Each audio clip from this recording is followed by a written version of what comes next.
算盘要带大家关心，古早人讲捌算捌值，钓米换番钱。咱看到古早是无钱才食番钱，啊那即马番钱嘛贵三三。专家便利超商烘番钱，去年才起价，起过一届，即马又搁话讲要起价。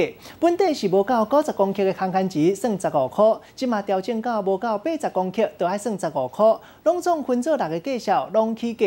像讲一粒烘番钱，若是106公克，本来敢若25块，即马变做30块。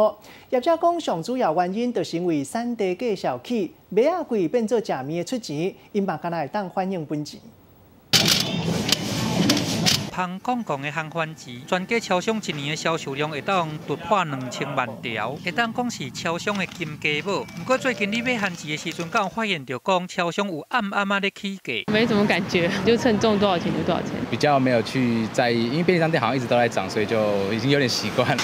这个料子哦，大概360吧。平常时啊，这个店员咧称重，讲偌济，咱就予伊偌济，真少人会斟酌去甲算过。不过根据超商上新的这个数目表，已经点点啊甲上加这个重量，对原本90公克以下的15块，这么这个基准甲降到剩80公克，而且伫个255公克以下的，拢总甲分做6个区间，嘛拢全有较起。以一粒160公克重的烘番钱来讲，原本干若爱25块，即马就要搁加开5块银咯。对安尼，这个超商伊买回讲，因为今年的蒙种雨季较晚到，南部搁烧连续落雨，番钱的收成量较少，因进货成本就要加2成，所以搁甲反映伫个成本顶悬。